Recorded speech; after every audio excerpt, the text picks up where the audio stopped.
Right, మీరు అది ఇంకేం చేశారు? ఒకసారి ఓవరాల్ గా ఈ బడ్జెట్ లో ఏమేమి తగ్గబోతున్నాయో ఒకసారి చూద్దాము. అండ్ ఇంట్రెస్టింగ్, కొంత మొబైల్ ఫోన్లు, కెమెరాలు, టీవీలు, లిథియం బ్యాటరీలపై పన్ను తొలగించారు కాబట్టి ఎలక్ట్రానిక్ వస్తువుల ధరలు తగ్గడం ఒకటి. తర్వాత క్యాన్సర్, అరుదైన వ్యాధులకు సంబంధించిన మందులు, దాదాపు 36 ప్రాణరక్షక మందులపై ప్రాథమిక కస్టమ్ సుంకాల నుంచి పూర్తిగా మినహాయించారు కాబట్టి మందుల ధరలు తగ్గుతాయి. అలాగే సముద్రోత్పత్తులు అంటే ఫ్రోజన్ చేపలు, చేపల పేస్ట్ వంటి సముద్రోత్పత్తుల మీద సుంకాలు తగ్గడంతో అవి కూడా తగ్గుతున్నాయి. ముఖ్యంగా వైద్య పరికరాలు ఇంపోర్ట్ చేసుకునే వాటిపై సుంకాలు తగ్గింపు ఒక మంచి నిర్ణయం. సో వాటి ధరలు తగ్గుతాయి. అయితే కొన్ని పెరుగుతున్నాయి కూడా. పెరిగేవి ఏంటంటే ఫ్లాట్ ప్యానల్ డిస్ప్లేలు ఉన్న, అంటే టీవీలు కొన్ని వాటిల్లో దానికి సంబంధించిన డిస్ప్లేలు పెరగచ్చు.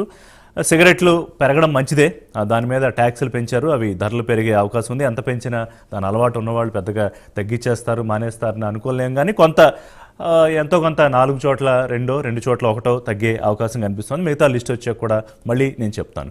సో ఇప్పుడు చరణ్ గారు, ఒకటి ఆంధ్రప్రదేశ్ వ్యవహారంలో శ్రీనివాస్ గారు, రఘునందన్ బాబు గారు చర్చ ఒకటైతే, ఇప్పుడు తెలంగాణకో, ఆంధ్రప్రదేశ్కో, లేకపోతే తమిళనాడుకో, కర్ణాటకకో, కేరళకో ప్రత్యేకమైన కేటాయింపులు జరుపుతారు అని ముందుగా మనం ఆశించామా ఈ బడ్జెట్లో? ముఖ్యంగా తెలంగాణ నుంచి ఏవైతే మీరు 1, 2, 3, 4, 5, 6 దాదాపు 1,70,000 కోట్లకు సంబంధించి వినతి పత్రాలు మీ ఎంపీలో ముఖ్యమంత్రి గారు ఇచ్చారో, దాన్ని కనీసం అడ్రస్ కూడా ఎక్కడ చేయలేదు నేను విన్న మొత్తం ఉపన్యాసంలో అయితే.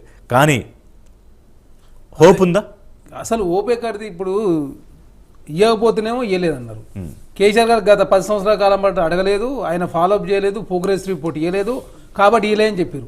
మేము రీసెంట్ గా ఔటర్ రింగ్ రోడ్ సంబంధించి కిషన్ రెడ్డి గారు రెగ్యులర్ గా చేసిన కంప్లైంట్ ఒకటి గుర్తు చేస్తా. కేసీఆర్ గారి ప్రభుత్వంలో భూమి మాకు కేటాయించలేదు, భూమి కేటాయింపుల విషయంలో రాష్ట్ర ప్రభుత్వం అలసత్వం వల్ల మేము చేయలేకపోయాము కొన్ని ప్రాజెక్టుల విషయంలో, ఎక్స్వైజెడ్ ప్రాజెక్టుల విషయంలో.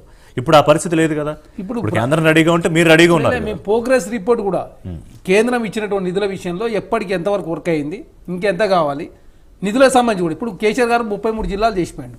ఈ 33 జిల్లాలకు కూడా రికగ్నేషన్ లేదు కేంద్ర ప్రభుత్వం. దాంతో మాకు డీసీసీబీ చైర్మన్ కావచ్చు, డీసీఎంఏ చైర్మన్ కావచ్చు, సిపి అండ్ గోల్డ్ కార్పొరేషన్ కావచ్చు, ఈ 33 జిల్లాలు విస్తరించుకుంటే కొంత కేంద్రం నుంచి సహకారం లభిస్తుందని చెప్పేసి మేము భావించినాం.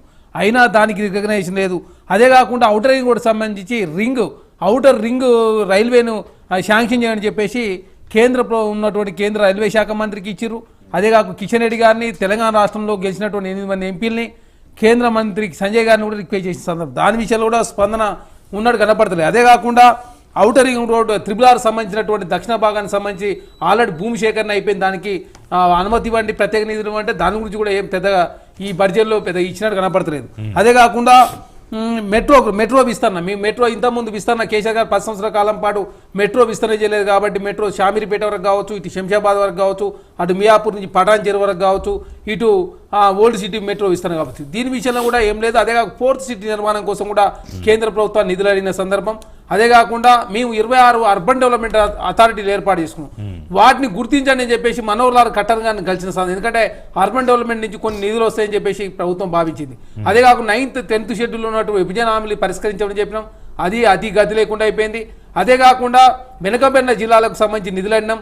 అదే కేంద్రానికి సంబంధించిన నవోదయ స్కూల్ కావచ్చు, మాకు విభజన హామీలో ఐఏఎం ఉన్నది, అదే కాకుండా బయ్యారం స్టీల్ కంపెనీ ఉన్నది, అదే కాకుండా ఈ డ్రై పోర్ట్ నిర్మాణం కోసం కూడా అది మచిలీపట్నం నుంచి హైదరాబాద్లో ఏర్పాటు డ్రై పోర్ట్ కూడా హైవేని శాంక్షన్ అని చెప్పినా కూడా దాని మీద కూడా ఈ బడ్జెట్లో నిధులు ఉన్నట్టుగా కనపడతలేదు. కాబట్టి కాంగ్రెస్ పార్టీ మొదటి నుంచి చెప్తూనే ఉంది. ఎందుకంటే తెలంగాణ రాష్ట్రం నుంచి 8 మంది ఎంపీలు, 8 మంది ఎమ్మెల్యేలు, Bharatiya Janata party vote bank Anamathi 30% పెంచే క్రమంలో ప్రజలందరూ కూడా ఎందుకు ఓట్లు ఇచ్చారంటే కేంద్రంలో ఎట్టైనా నరేంద్ర మోడీ ప్రభుత్వం వస్తుంది కాబట్టి కేంద్రం నుంచి ప్రత్యేక సహకారం అందని చెప్పేసి గెలిపిస్తే ఇప్పటి వరకు తెలంగాణ రాష్ట్రంలో 24 మూడోసారి అధికారంలోకి వచ్చిన తర్వాత కూడా తెలంగాణకు తీవ్ర అన్యాయం జరుగుతూ ఉంది.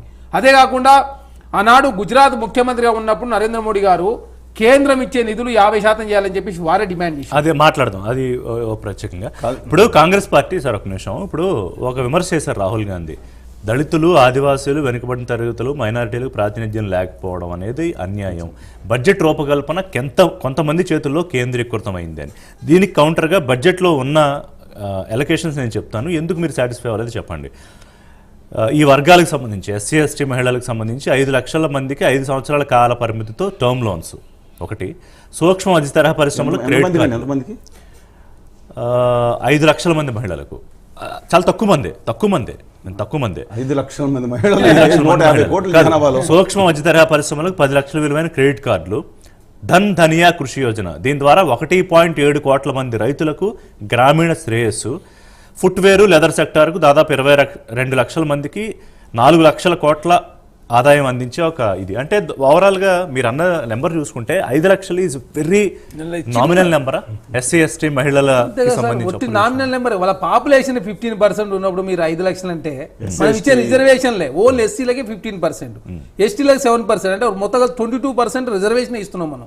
5 లక్షల మంది అంటే నథింగ్, చిన్న ఇక ఎక్కడిది 2% మేబీ